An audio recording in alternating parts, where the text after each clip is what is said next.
back. So on the new earth, old age will be universally recognized and highly valued as a time for the flowering of consciousness. For those who are still lost in the outer circumstances of their lives, it will be a time of a late homecoming when they awaken to their inner purpose.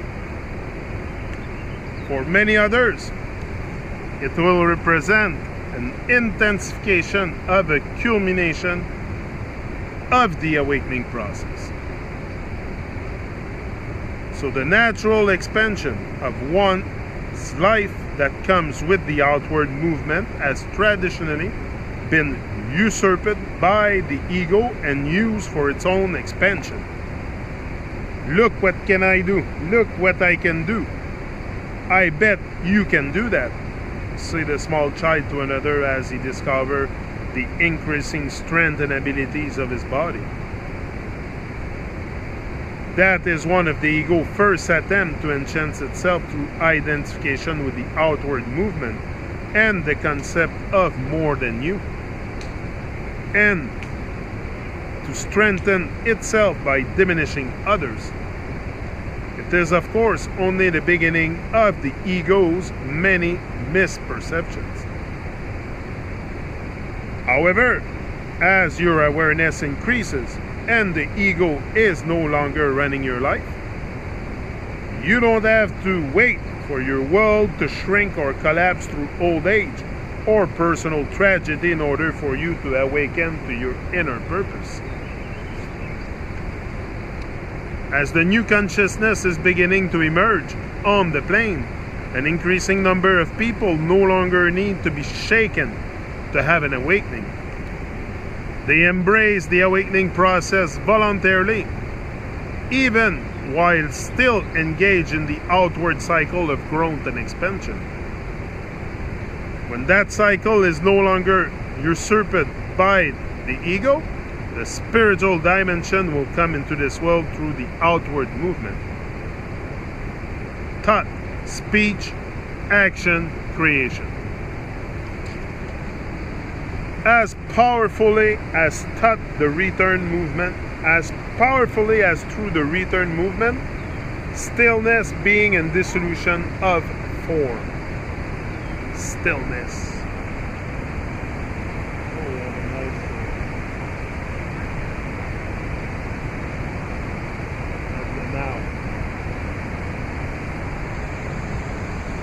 Until now, human intelligence, which is no more than a minute aspect of universal intelligence,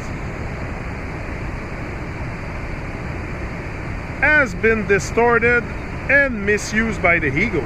I call that intelligence in the service of madness. Splitting the atoms requires great intelligence. Using that intelligence for building and stockpiling atom bombs is insane, or at best extremely unintelligent. Stupidity is relatively harmless, but intelligent stupidity is highly dangerous.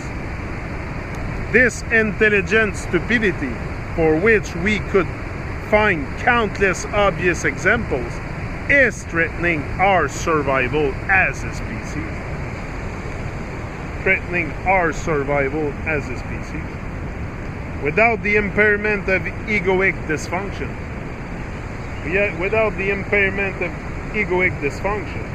our intelligence comes into full alignment with the outgoing cycle of universal intelligence and its impulse to create. We become conscious participation in the creation of form. It is not who create, but universal intelligence that creates through us. We don't identify with what we create, and so don't lose ourselves in what we do. We are learning that the act of creation may involve energy of the highest intensity, but that is not hard work or stressful. We need to understand the difference between stress and intensity, as we shall see. Struggle or stress is a sign that the ego has returned.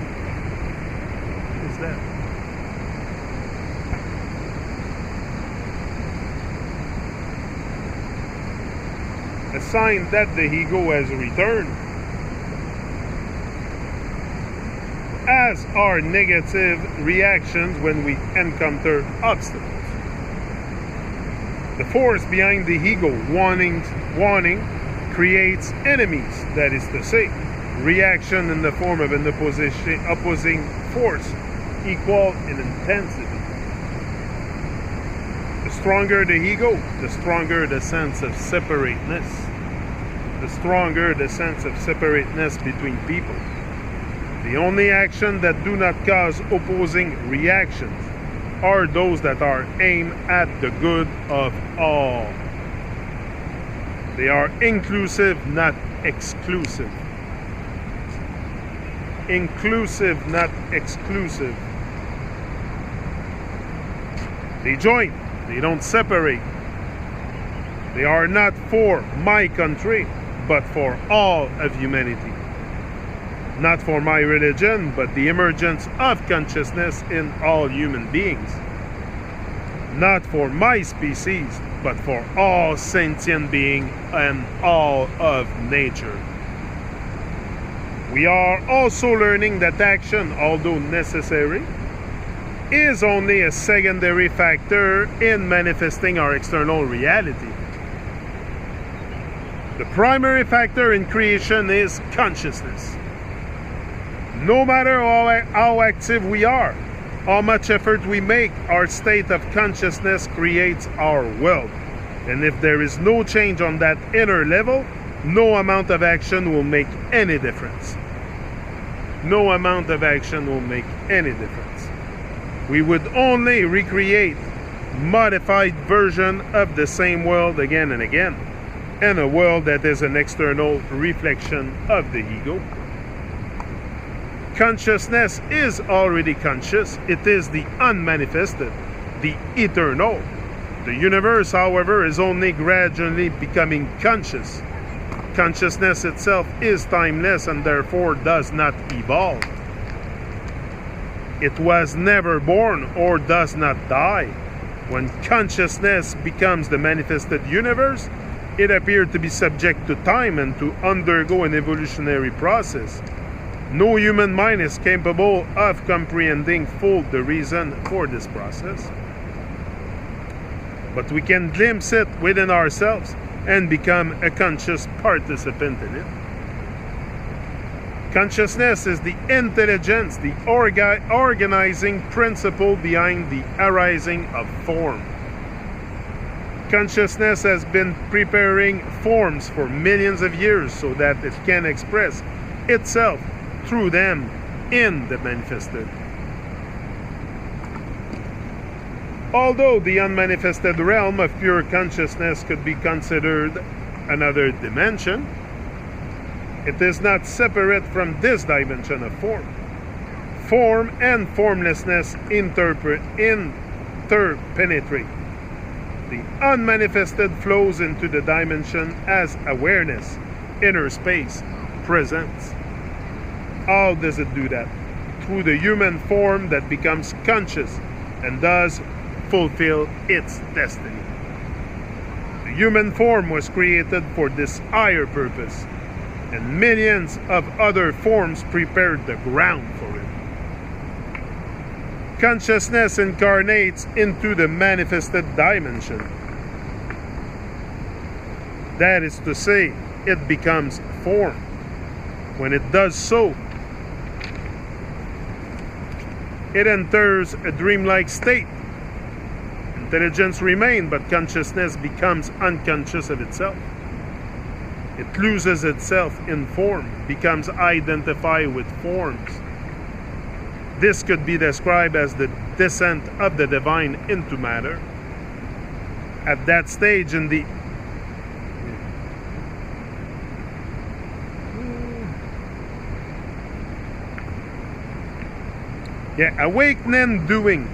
awakening doing is the outer aspect of the next stage in the evolution of consciousness on our plane. The closer we get to the end of our present evolutionary stage, the more dysfunctional the ego becomes. In the same way that a caterpillar becomes dysfunctional just before it transforms into a butterfly. but the new consciousness is arising even as the old dissolve.